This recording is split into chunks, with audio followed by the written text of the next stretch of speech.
Most married couples struggle with this issue as well. Eventually, a couple's initial euphoria, fervor, and preoccupation with one another fade, leaving them both to grapple with the question of where they can look to find fulfillment in their lives. How to be content as a man without a partner. First, you can choose to be happy. Whatever mental processes and habits you've established will determine the outcome.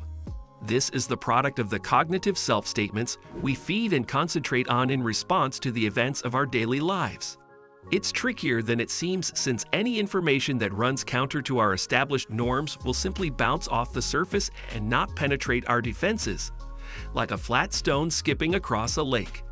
In addition, it can take months, or even years, of persistent self-awareness and reshaping the way we are responding to begin to shift our inner patterns. I am unable to advise you on the appropriate course of action. You should find ideas that contribute to your sense of inner wholeness and investigate them further. Some people achieve this by drawing inspiration from within, while others prefer to look beyond themselves. Awareness of our own internal processes are always required, though. Many people succeed in discovering this state of tranquility inside themselves. This explains why studies consistently reveal that the oldest Americans are also the happiest.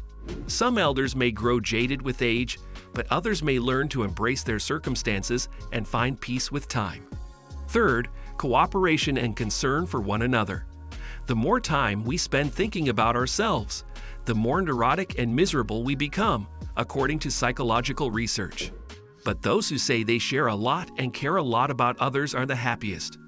Therefore, if you're single and want to meet people and put your nurturing and caring skills to use, you may want to consider taking part in volunteer work. It doesn't have to be someone you know personally. In fact, developing emotional ties to others can make us more self-centered if we only consider the benefits to ourselves. Give yourself completely to your work. If you study more, especially if your most loved subject, and immerse yourself as much as you can, you might find that you have lost track of time. As there is no end to what may be learned, you should put in as much time as you can to study, conduct research, and write your thesis.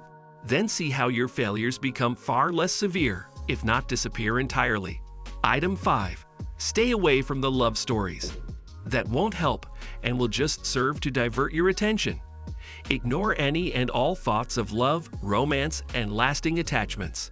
Though I recognize the impossibility of this, I solemnly swear to try. Consider the following. If I can't stop thinking, I'm a complete and total loser and I have no self-control. Spend more time away from home and in new places. Spend more time with the people that matter most, whether that's friends, family, or whoever they may be. Just a quick tale before we get to the point. A monarch once discovered a young man who would sit peacefully beneath a tree. He was chilling out in a chair. The king was intrigued and decided to meet him in person, inviting him to his palace. He jumped up and said, "Yes, I am coming," which caught King off guard. That generated suspicion in King's mind about his honesty.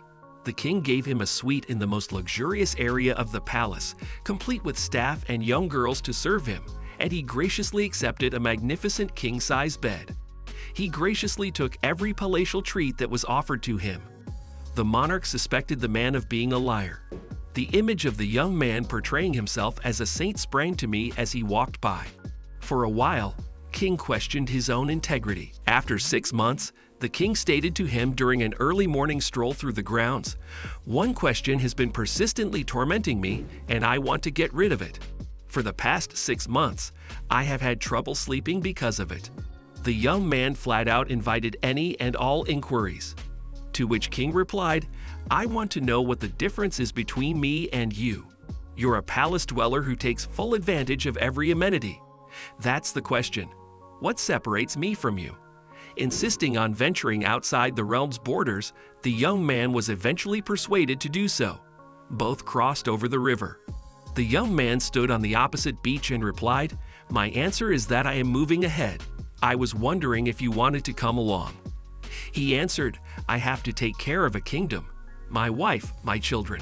I have 1,000,001 concerns and issues that need addressing. Is there any way that I can tag along with you? Do you see the difference?" The young man asked.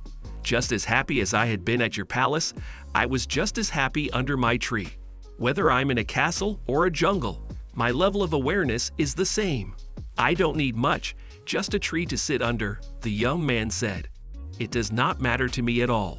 Happiness is your fundamental property. It is built inside you while you were born. You may watch the smile of a child. It's a natural occurrence. Effortlessness describes the situation perfectly. What needs to be done is to get rid of whatever is blocking your way. Long years of ambition, worry, anxiety, rage, etc. To return to the natural state, this covering must be removed. Consistent meditation practice is required to achieve that level of consciousness. Your mission is not to find love so much as it is to locate the defenses you've erected to keep it at bay.